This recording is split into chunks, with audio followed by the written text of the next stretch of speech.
Aí, você está na TV Cabral, seu canal de história no YouTube, e hoje o tema hoje é História de Alagoas. Eu estou aqui com o mestre, o Awala, como dizia lá o humorista Luciano Cavalcante. Se hoje eu dou minha aula doida, foi culpa dele, ele é culpado. Eu aprendi aula com esse rapaz aí. Viu, Luciano? Boa tarde, Luciano. Boa noite, boa tarde, né? Você está na TV Cabral, seu canal de história. Boa tarde a todos que assistem a TV Cabral. Meu amigo André, só uma observação. Mestre só se for de obra. É muita onda. É uma babação da porra de Luciano. Eita, resenha. Então, o tema da gente hoje é de entender a nossa história, né, Luciano? As pessoas... Os meninos estudam a história da Grécia Antiga, do Império Romano, as cidades-estado grega, e não entendem nem a história nós nascemos, a nossa origem. Né? É verdade. Tem um site interessante do Edberto Ticianelli, que é a História de Alagoas. Muito bem, é verdade. Faz um grande papel, eu disse a ele. Porque é a nossa história, cara, a nossa identidade. Inclusive, resgatar as fotografias, né? Marcelo Antigo via foto. E você também. Fantástico. Olha aí, o pessoal da TV Cabral, no Facebook, o André, de vez em quando, publica fotos. Deles, né? Eu compartilho de monumentos e suas também. Às vezes eu vejo fotos suas. Muito bom trabalho do Ticianelli nesse aspecto, muito bom mesmo. Mas vamos lá. Qual é a história aqui, Luciano? Para a gente falar do Bicho de Alagoas, e até uma tragicomédia, que é a história do tal Dom Pero Fernandes Sardinha, que ele fugiu, ele veio denunciar, depois você vai dizer que era estado extremamente de Sá, depois você fala daqui a pouco, para Portugal, e quando chegou nas margens entre o rio Cururipe, né, entre o rio Cururipe e o rio São Francisco, o navio dele chamado Nau, né? Nossa Senhora da Ajuda. O navio foi a pique, naufragou a pique. E que os índios, ele foi para o litoral, e os índios caetés, né, antropologicamente, não sexualmente, comeram o bispo Sardinha.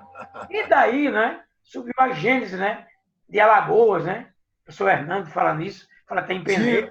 A ocupação veio pelo norte ou pelo sul, né? A velha briga. Essa história aí. Que o professor Hernando, que é de Penedo, né? Tem vários livros sobre muitos livros sobre Penedo. Ele diz que Penedo surgiu, Penedo é a gênese de Alagoas. A origem da nossa civilização alagoana, né? Agora, se a gente for analisar, Luciano, antropologicamente, nós somos pernambucanos, na verdade, não é? Nós somos pernambucanos antropologicamente. Nós não somos, né? Se a gente for analisar nesse aspecto, nós somos alagoanos. Depois vai falar sobre isso no final. Alagoas é um pedaço de Pernambuco que se separou, não é? Pela revolta de Dom João VI, né? Mas depois chegar lá. Vamos primeiro falar nesse Dom Pedro Fernandes Sardinha e esse núcleo de povoamento, que daí surgiu os três, que é Penedo, que é Santa Maria Madalena da Lagoa do Sul. Onde eu moro. Atualmente. Depois vai discutir o nome, porque o nome é Marechal depois, né? E Penedo, né? E Santa Luzia do Norte também, né? Santa Luzia do Norte também. Verdade, Santa Maria Madalena, né? Da Lagoa do Sul, que era Penedo, aliás, Marechal hoje, e a Lagoa do Norte, da Siracusa do Norte, que é Santa Luzia, né? Santa Luzia. Aí, para a resposta ficar mais, a pergunta ficar mais contundente, o professor Alvo Queiroz disse que foi uma farsa, que armaram com o Sardinha, porque ele ia denunciar quem é. Você vai dizer quem é que ia denunciar aí? Vamos lá, conta essa história para a gente aí. O pessoal que assiste o canal, eu vou retroceder um pouquinho para a gente discutir, para chegar no bispo, tá bom? Coisinha rápida. Os portugueses chegaram aqui para tomar posse com Cabral. Olha. Mas Cabral aí, viu? O nosso professor. Olha, descendente do o Homem das Cabras. O Homem das Cabras, né? Cabral Preto. Aí, ó, bora. O Homem das Cabras veio oficialmente tomar posse. Mas a ocupação do território brasileiro não aconteceu de imediato, porque eles estavam com as atenções voltadas para o Oriente. Aí nós temos um período de 3 décadas em que o Brasil não foi povoado, aliás, não foi ocupado pelos portugueses. Povoado já era, né? Já existia populações e sociedades habitando aqui há bem muito mais tempo, coisa de 12 mil anos atrás. Cheio de estrangeiro, né, Luciano? Cheio de estrangeiro aqui. Vamos chamar de invasores. É. Não se interessaram de imediato em criar núcleos de povoamento. Agora, Luciano, só um minutinho, só para já atrapalhando, como dizia o Jô Soares, 11h30. Ó, agora é engraçado, quando os portugueses chegam aqui, a geografia diz que é descobrimento, não é? E é uma invasão. É verdade. Aí, quando os franceses vêm para cá, depois vai ver sobre isso, quando surgem as invasões francesas, holandesas, inglesas, aí é invasão. É quase uma contradição, né? Os portugueses descobriram a gente, mas os franceses são invasores, não é? Mas só para continuar, desculpa aí. É verdade. Aí, gente, olha, nessas 3 primeiras décadas, eles limitaram-se a mandar expedições para conhecer melhor o território. Nesses processos foi descoberto, em grande quantidade de nossas matas, o pau-brasil, que passou a ser a primeira atividade econômica explorada pelos portugueses aqui em nosso território. Tá bom? Lembrando que a atividade extrativista do pau-brasil ela foi uma atividade que usou e abusou da mão de obra nativa. Do camarada o escambo, né? O escambo, né? É verdade. Numa relação de trabalho, como o meu amigo André acabou de falar, chamada de escambo. Não era escravo, era livre, não era assalariado, era baseada na troca, que era o escambo, tá bom? A presença portuguesa, nesse período aí, ela é limitada a feitorias, que alguns livros chamam de depósitos, outros de fortaleza. Muito bem. O que vai levar Portugal a pensar em ocupar? É que durante esse período, o Brasil começou a ser frequentado por franceses. Por que os franceses vieram? Porque não aceitaram o Tratado de Tordesilhas e meu amigo atrás, ninguém. O tratado que dividiu o mundo apenas entre portugueses e espanhóis, a França não recebeu nada, né? Sim. E por quê? Os franceses tinham uma manufatura têxtil forte na parte norte do seu território. Então, obviamente que o pau-brasil era um produto usado não para fazer a roupa, mas para dar a roupa à cor da minha camisa aqui, ó, vermelho. Vermelho era muito valorizado. Então, os franceses, por não aceitarem Tordesilhas e por ter interesse nessa madeira, começaram a vir, inclusive para Alagoas. A parte sul do território alagoano foi visitada por franceses, não para povoar. Eles limitaram-se a fazer pontos para contrabandear o pau-brasil. São os 3 portos, né? Existe Exatamente. O francês, o mais famoso. Tanto é que deu origem à praia, né? E Penedo, né? Eram 3 portos, né? Que até Penedo, né? As 3 portos frios, né? Exatamente, meu amigo. Aí, olha só. Essa presença incômoda de franceses, não só no litoral alagoano, na parte sul, mas no Brasil, entre o Rio de Janeiro e o Rio Grande do Norte, levou Portugal primeiro a mandar uma expedição para proteger a terra. Só que como a quantidade de navios enviados era muito pequena e a extensão litorânea muito grande, não deu certo. Só tinha um jeito, povoar. Aí eles mandam para cá um cidadão chamado Martins Afonso de Souza, que é o camarada responsável por iniciar o povoamento. Para povoar, ele precisava estimular o europeu a sair de uma zona de conforto, a Europa, e vir morar aqui no Brasil, um território hostil, selvagem, desconhecido, que o índio tinha um pantim, né? Comer carne humana. Mas então, isso é verídico? Os nossos índios eram antropófagos ou não? A antropofagia, André, era um ritual religioso, né? Ah, sim, sim. É religioso. O cara não ia comer para encher a barriga, não era churrasco.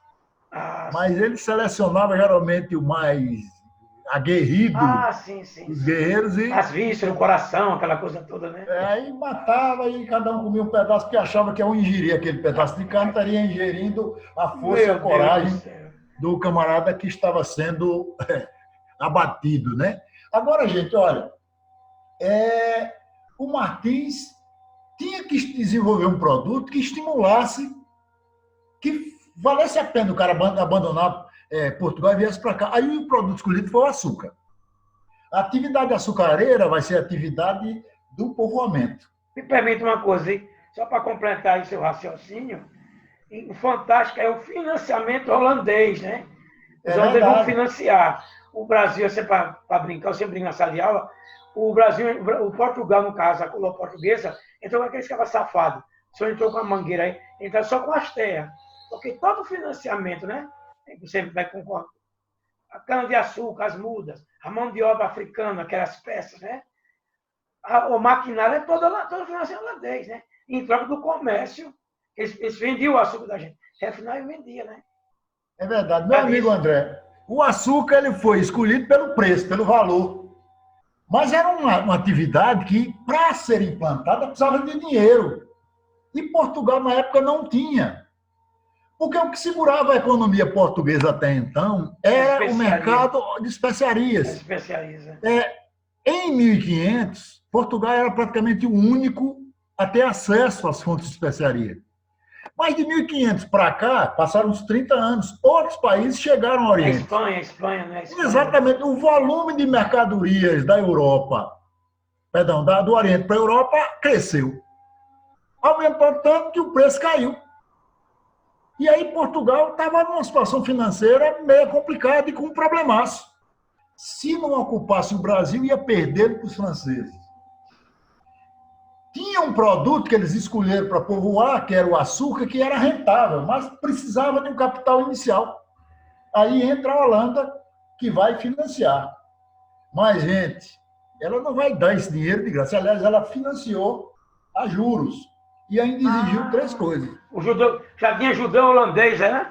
Essa jogada, É! né? E um detalhe, meu amigo André. A Holanda vai dizer, olha, o dinheiro vai, vocês vão pagar com juros, mas eu ainda quero outra coisa. Eu quero o monopólio sobre o transporte. Já que o açúcar que era produzido aqui era consumido na Europa. Sim, sim. E entre o Brasil e a Europa tem um oceano Atlântico. Claro. Então, se o brasileiro não pode construir navios, olha que nós temos uma floresta, né? Madeira suficiente para fazer 1.500 navios. Ficamos proibidos disso. Nem Portugal. Caberia a Holanda. Você tinha que fretar um navio holandês. Sabia esse Estipular uma negócio do navio, segunda, não. Sabia o navio, não? uma segunda condição, André. O açúcar sairia daqui bruto. É, isso eu sei. É. Os holandeses refinariam e distribuiriam esse açúcar lá na Europa. Então a Holanda controlaria o transporte, A o refino e a comercialização. distribuição, ficando com um lucro de 80%. Ixi, meu Deus, que marido bom. Mas tem um problema, meu amigo. O açúcar seria o atrativo. Eu tenho produto, tem até o financiamento. Agora, o grande problema, além de descobrir um produto atrativo que foi solucionado com açúcar, era como um país desse tamanho vai ocupar desse outro, gigantesco. Né? Aí entra em cena as capitanias hereditárias. Eles decidiram dividir o Brasil em lotes e, ao fazer isso, eles distribuiriam os interessados em vir para cá ganhar dinheiro com açúcar em cada um desses lotes, espalhando esse pessoal ao longo do litoral. As Seis Marias, né? As Seis Marias. Exatamente. Gente para povoar tudo não dava. Mas espalhando para o litoral, daria. Deixando um grupinho em cada ponto. Porque aí defenderia a terra dos franceses. Dos índios, os nativos. E esse sistema foi de capitanias hereditárias. Bom? Aí, quando eles dividiram o Brasil em capitanias hereditárias, uma delas nos interessa, que é a de Pernambuco. Porque Alagoas, na época, não virou capitania, vai virar depois, na emancipação, 1817. Na ressurreição pernambucana, né? Ela era a parte sul de Pernambuco. O sul de Pernambuco era Alagoas, tá bom? E aí o açúcar começa a se espalhar pelo Brasil. Lembrando que Pernambuco foi a área que ele mais deu bem. A maior produtora de açúcar na época era Pernambuco. E, obviamente, que ele vai se expandindo. E aí a história do bispo ela vai entrar exatamente no ponto sul do litoral alagoano. Porque na medida que o açúcar vai se expandindo, o tempo vai passando. As capitanias começam a apresentar crise. Para solucionar a crise, é criado o governo geral. 1548, e ele é implantado aqui por Tomé de Souza em 49. É que ele declinou, não é que a capitania hereditária declinou. Ou declinou. E Só duas só prosperaram e tal, né? É verdade. Só um lembrete, meus amigos que estão nos assistindo. O governo geral ele não vem substituir. Ele vem ajudar as capitanias a superarem a sua crise. É porque nós então, vivemos o Tomé, que vai ser o nosso primeiro governador geral. Quem é o Tomé? A voz do rei. Junto com a voz do rei, veio a voz da igreja. O bispo, Dom Sardinha. É a chegada dos padres jesuítas no Brasil, Juntamente com os jesuítas. É bom lembrar que até antes do governo geral não tinha jesuíta, bem? Sim, a partir daí. Não. Agora, pessoal, esse bispo arrumou muita confusão, muita tensão com os moradores de Salvador, inclusive com o filho do segundo governador-geral, o governador-geral segundo foi o Duarte da Costa. Lá em Rio de Janeiro, né? Que era no Rio, né? Não, em Salvador, Dom Álvaro da Costa, que era filho do governador. Criou-se uma situação de tensão, tá bom? Então, em meio a essa tensão, o bispo é chamado para Portugal. Sai na caravela, né? Na nau, Nossa Senhora da Ajuda. E aqui na costa alagoana, na região sul, esse navio vai a pique, naufraga.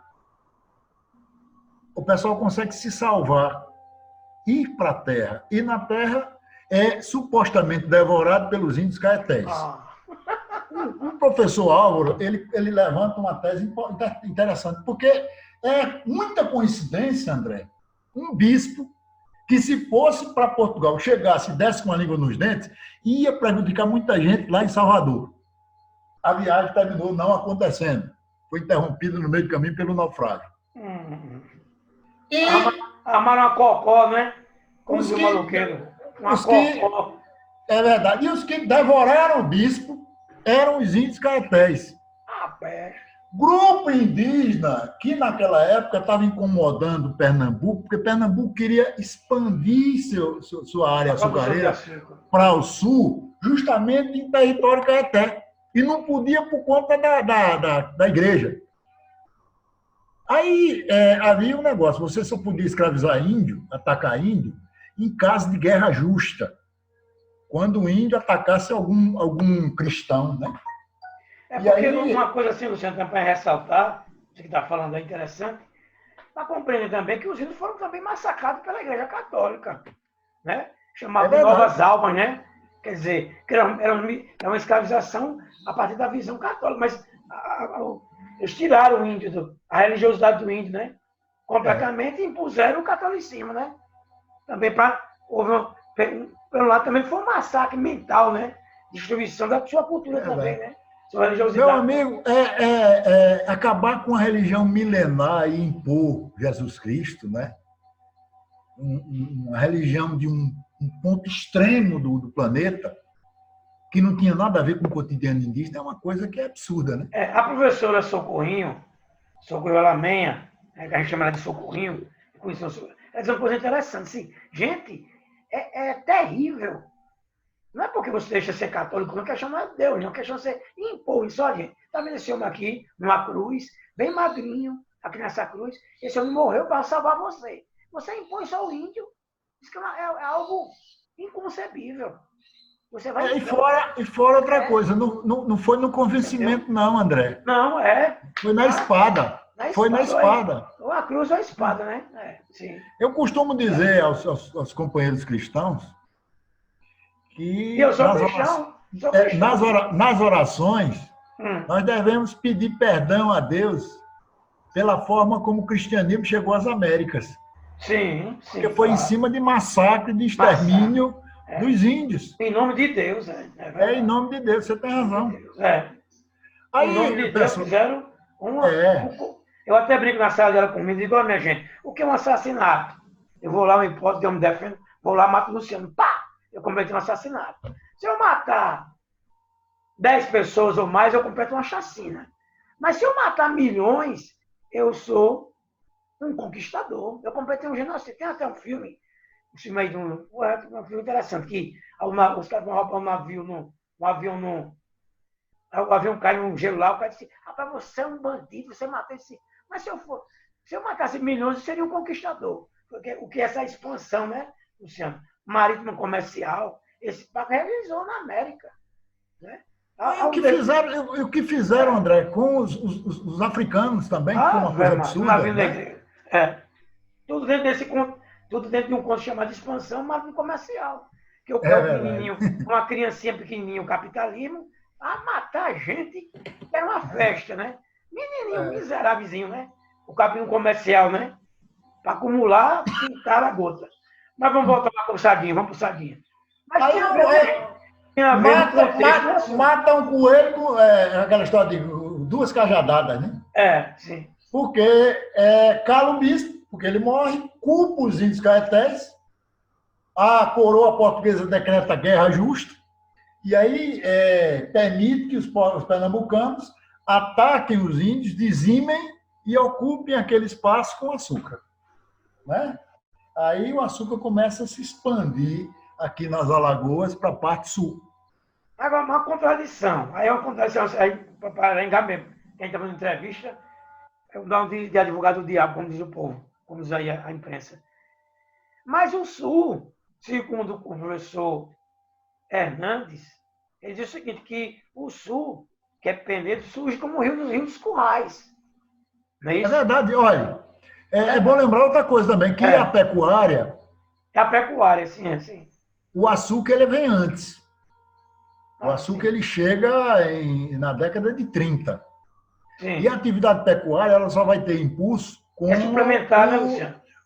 Complementar e com o governador geral. É Tomé de Souza que vai impulsionar isso. A área de Penedo ela é estratégica, não é só por ser um rio para escoar o gado, mas no plano militar também ela é muito estratégica. Né? Na época do pau-brasil, lembrando que os franceses atuavam muito ali naquela área, invadiram lá. Que o Duarte Coelho, quando ele estava inspecionando a capitania, ele foi por ali e fundou um pequeno núcleo. Né?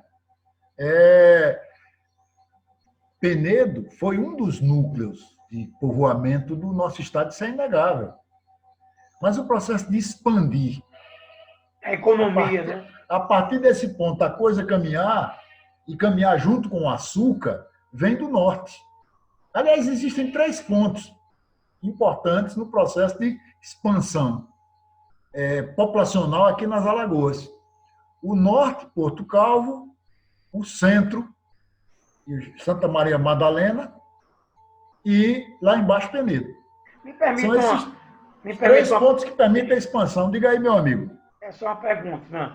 Vamos lá. Santa Maria Madalena da Lagoa do Sul. Eu lendo, tem um livro seu que eu roubei, seu aqui, tem aqui um que eu roubei, outros que eu consegui comprar no centro. Quando a gente estuda Santa Maria Madalena da Lagoa do Sul, aí não tem nada a ver com Marechal Deodoro. Já pergunta, eu quero chegar. Os barris vão ficar, se você agora é Marechal Deodoro, vai ficar com raiva de mim. A gente percebe que não tem nada a ver com o Estado da República. Que uma vez o governo do Ronaldo Lessa, aí, e até lá, até a gente, né? A República nasceu aqui. E a gente sabe que a República foi no Rio de Janeiro.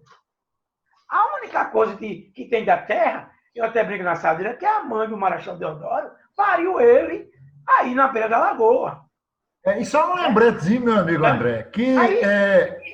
Só rapidinho. Aí se esconde, Luciano, as invasões holandesas, se esconde as ordens religiosas. Eu estive dando uma pequena pesquisa. Cara, cada igreja é uma ordem religiosa. E brigava entre eles. É verdade. E as invasões... É incrível isso. A ordem terceira dos carmelitas, os franciscanos, a ordem dos franciscanos, os beneditinos. Existiam... Não, a história de Marechal tem mais ligada às invasões.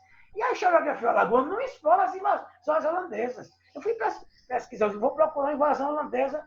Não, é difícil, eu tenho que pesquisar para escrever sobre a invasão holandesa em Marechal Deodoro. Porque a história da República é Rio de Janeiro. É verdade. Rio e São Paulo. Rio e São Paulo. Ele só não tudo bem. É um filho ilustre, nasceu aqui. E outra coisa, meu amigo André. Eu digo, Cadê a história de Marechal? As Um conexões. casario, né? Que ainda conserva uma arquitetura neocolonial aqui, colonial portuguesa, ainda bem forte, né? A tal da Ilha Ribeira. Agora, não tem nada que fale sobre essa república, você não acha? E, André, as conexões da família Fonseca com o Marechal praticamente se perderam quando o pai dele é envolvido naquela história da mudança da capital. É o Não mesmo sei se ponto. O você pai dele é lembra muito disso. mais. Muito mais. 1839, já indo para o segundo reinado, ele foi o cara que reagiu àquela atitude do governador Agostinho da Silva Ele Neves. prendeu E Agostinho. como ele era militar, ele foi punido e tinha que responder processo no Rio de Janeiro. Foi ele e a família. Foi, E fantástico. nunca mais apareceram por aqui. Sim. Né? Enquanto que Floriano Peixoto, aí, maceiense, né, tinha mais conexões com Alagoas do que o Deodoro. Tanto é que, se ele não tivesse falecido depois de ter ocupado a presidência, ele viria para Alagoas. Mas aí, por implicações de saúde, terminou falecendo antes. É porque são algumas coisas, porque são algumas coisas interessantes para a gente mostrar a importância, né, desse novo povoamento. Mas tem alguma coisa mais sobre o novo povoamento? Não, né? É isso mesmo. Sim, aí a história começa a andar, o processo de açúcar vem, junto com ele entra a questão negra, né? Porque o açúcar é uma atividade que vai usar e abusar da mão de obra africana, os africanos escravizados, que resistem, né? E uma das formas de resistência, é claro que a historiografia precisa desvendar isso mais, porque quilombos de importância não houve só o de Palmares. Sim, sim. Teve vários e é necessário que a gente resgate.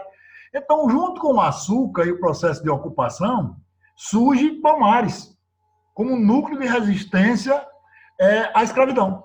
Luciano, me permitam. E eu tinha um livro aqui, acho que é do Craveiro, não lembro quando o autor, não. Ele fala na série dos irmãos, em Viçosa. Né?